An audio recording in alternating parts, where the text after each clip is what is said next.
It's Rooney Rule season. I'm very curious to see what sort of mockery of the Rooney Rule that Jerry Jones might potentially make of this whole thing. And it actually works out well. I didn't know that Jerry Jones is going to do this right now, so I had not planned him to be the center of this discussion. It is probably more so going to be centered around Bob Kraft, but Jerry Jones is an interesting person to discuss in the context of the Rooney Rule. And every year back in the day, I used to talk about it, and I felt like the crux of me talking about the Rooney Rule was to explain to people not only why it was important, but also why it shouldn't have been that big a deal and why white people need to stop tripping. Just because somebody want to do a little something to help us out every now and then, god damn, right? Why you got to be mad about that? Anyway, all the Rooney Rule is mandating is that somebody get an interview. That's it. It's not that huge. It's not something that a qualified white man cannot overcome in his own quest to get the job. But then what I feel like happened over the course of time is that the prevailing argument stopped being about that part, and then it started to be about the question of whether or not the Rooney Rule did anything. And you were just over here, the Rooney Rule is a joke. The Rooney Rule is a joke, right? And it's not. It's not as effective as it had been previously. But the only reason that you have the level of integration of head coaching that you have currently in the NFL is because of the Rooney Rule. And for those of you who don't know, the Rooney Rule came around because Johnny Cochran showed up with some documents and said he was going to sue them. And that was back when Johnny Cochran was the scariest black man on earth. Can you imagine if Malcolm X had a law degree? You know what I'm saying? Hey, Johnny Cochran had them thinking that, man, look, I don't even need to get to that part right there. All I'm telling you right now is Johnny Cochran had the white man shooketh, I tell you, shooketh. So shooketh, they're like, fine, we'll give black people interviews. How about that? So anyway, they started doing that. And we saw things change. We have seen ebbs and flows in how this sort of thing goes. And then it kind of gets all the way to the back end where now people are mad. Now, I want to make a point about the NFL that I think is very important. I used to do a TV show for HBO called Game Theory with Bomani Jones. I was drinking tea out of my mug. Anyway, we did something once about all the that summer when black people was getting stuff. We got the white man a little guilty, George Floyd, 2020, right? And got the NFL to lean in and put this money down to help some causes. And them causes are a little more gangster than people recognized, right? I still think the NFL ain't got no idea that stuff is happening. I almost felt bad about doing it because I felt like I was snitching. They was giving money to somebody that want to get rid of, like, the whole criminal justice system. Like, they don't want nobody to go to jail. And I'm like, you better calm your black ass down. I got a few people I'd love to see in jail right now. I bring that up because as everybody plans to get rid of the DEI stuff that had come around, the NFL has said loudly, they're not going to do that. They're going to stick with what they're working with. They still got inspired change on the field. They still got end racism on the hats. They still got it takes all of us. They're doing a little bit more as a league than one would expect, but a place where they have not earned any benefit of the doubt whatsoever is with coach hiring. Now, I do think, and I don't have the exact figures in front of me, forgive me, I didn't get around to putting those together, but if you start looking at the coordinator level, both offensive and defensive, it's different, man. We got more black people doing those jobs than had been done previously. Like, we have to give the league some credit for their progress, because if you don't give people credit for their progress, then they go say, what's the point? And then they just quit on it anyway, right? I mean, granted, they'll do that at a whole bunch of different times, but I still think it's very important to say, anecdotally at least, it looks like there's been progress on that front. With head coaching, not as much, but we need to properly identify where the Rooney Rule might go wrong and what it is to skirt the Rooney Rule, to take it seriously, so forth and so on. The New England Patriots hired Mike Vrabel. I saw many people make the point because they did an interview with Byron Leftwich and they did an interview with Pep Hamilton. Byron Leftwich, former NFL player, former offensive coordinator for the Super Bowl champion Tampa Bay Buccaneers in the year 2020, has been out of the game for a little while. Pep Hamilton, he's a Harbaugh guy. He worked as an NFL offensive coordinator with the Colts with Andrew Luck early in his career. He was a rising star at one point. Howard University's own Pep Hamilton, by the way. He was a rising star in the coaching ranks at one point, and it never quite turned all the way over. And so the Patriots did themselves no favors because they sent out a tweet that said, we have interviewed both of them. They had both of them in the tweet, had pictures of each of them to say that they had done that, and it screamed out, boxes have been checked. Now, let's be clear. They were checking the boxes. They were checking the boxes because they knew who they wanted to hire. They wanted to hire Mike Vrabel.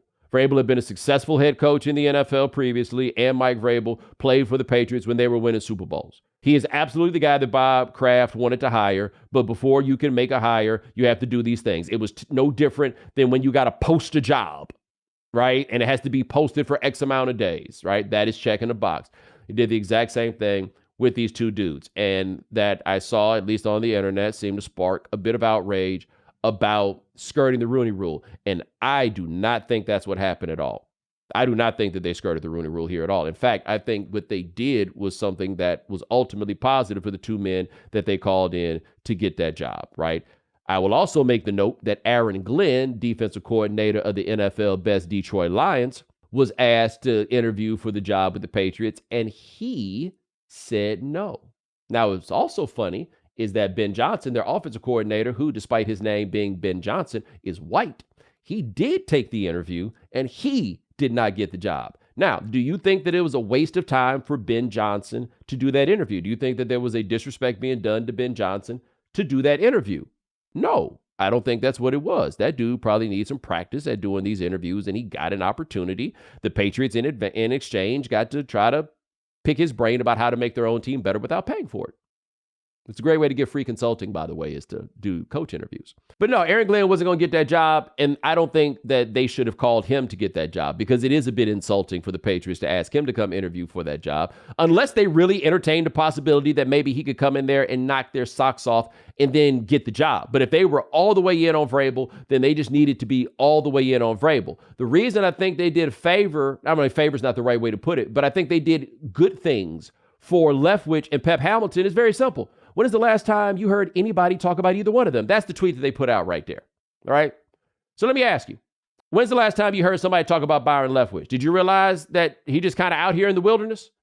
Did you even know who Pep Hamilton is? Did you ever give Pep Hamilton any thought? No. What happens often is these guys get these interviews that maybe they wouldn't have ordinarily got, and people hear about that stuff. The classic example of this, by the way, is a guy we just talked about. Mike Tomlin went through the interview cycle, and the Steelers heard that he was out here wowing people with these interviews. The Miami Dolphins didn't hire Mike Tomlin, by the way, because they thought he was too hip-hop, per Dan Le Batard. Instead, they hired a gentleman named Cam Cameron who went 1-15 that season. But he had been so good at interviewing, the Steelers found out and gave him the job.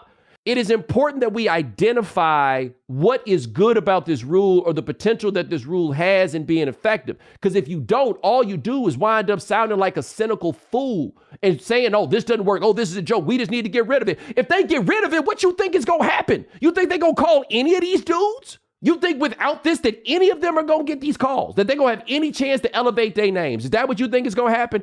Hell no, that's not going to be what happens. I get a little careful trying to give white people too much credit for different things. You understand where I'm coming from? But isn't he the one that was trying to get Meek Mill dumbass out of jail? He might care more about black people than I do for doing all of that, right? That was that guy. Now, is it possible that guy doesn't really care about the spirit of the Rooney Rule? Yeah, it's possible. But what I do know about that guy is that guy, if nothing else, cares a lot about how he looks on these matters. And I look at what he did and said, no, if you know who you want to hire, then that is, in fact, how you should handle it. And I would also make the note, I'm okay with the idea that he knew who he wanted to hire, just like I was okay with it in the year of our Lord 2002. It was the year 2002 when Jim Irsay fired Jim Mora and made it loud and clear that he knew exactly who he wanted to hire and that somebody was Tony Dungy. And he did it, right? Because we have to stop acting like job searches go in a manner that is, I am going to search around the whole world, and when I get finished, I am going to hire the best coach available. You would like to do that, but that's not how it works. In some form or fashion, the list is going to have to be whittled down. Okay. And the way that the list is often whittled down is in something that Jerry Jones said in an interview, and I thought was perfectly okay.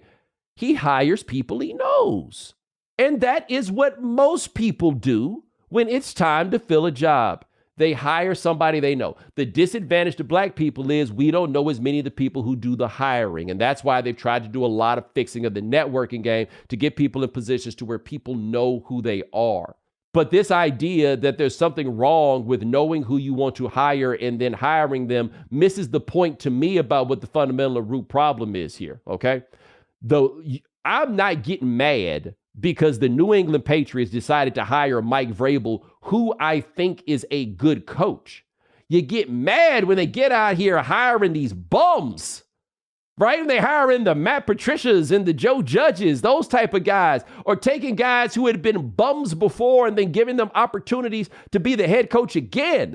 That's where you have the problem, right? It's the sorry retreads, not the good ones. Like if the Patriots were saying they were going to hire Andy Reid in that time that the Chiefs hired Andy Reid, that's not going to be the time that I'm going to argue about, well, how come you ain't hired no brother? No, not this one. You can make an argument that the firing Gerard Mayo was the time of the fight. I do think there's something to be said for that. But if I'm being honest here, I think what happened is Bob Kraft old as hell. And he ain't got no 5-year plan. And he looked and was like, oh, this is going to take longer than I thought. And so he decided to go somewhere and try to get something that he thinks might go a little bit faster. I don't think that is a sign of systemic racism in that case. I think that Mayo got caught in something that happens to a lot of people, but I think it's a lot of white men that would have been out there with that same exact situation, same exact job, and he would have gone out there and got Mike Vrabel because he thinks that's the show shot. He thinks the show shot is right there, and he can bring him in.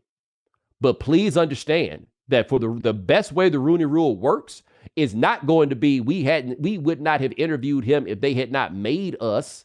And now we gonna give him the job. No. It is to allow cats to either introduce or reintroduce themselves to the people in charge. And then that probably will lead to them getting jobs.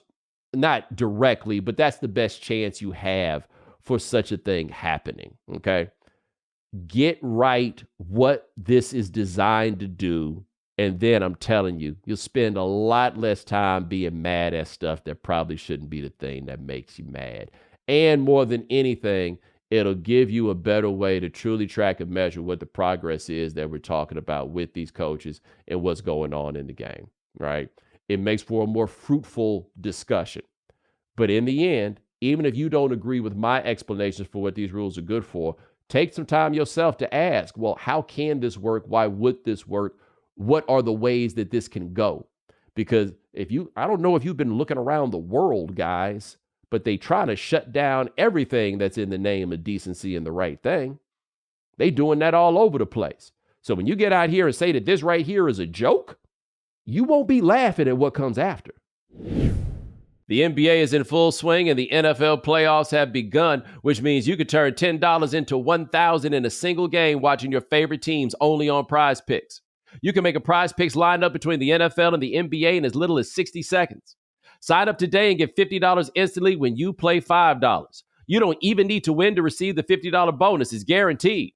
Quick withdrawals, easy gameplay, and an enormous selection of players and stat types are what make PrizePicks the #1 fantasy sports app. So you make sure you go to prizepicks.com/Bomani and use code Bomani for a first deposit match up to $100. That's prizepicks.com/Bomani. PrizePicks. Daily fantasy sports made easy.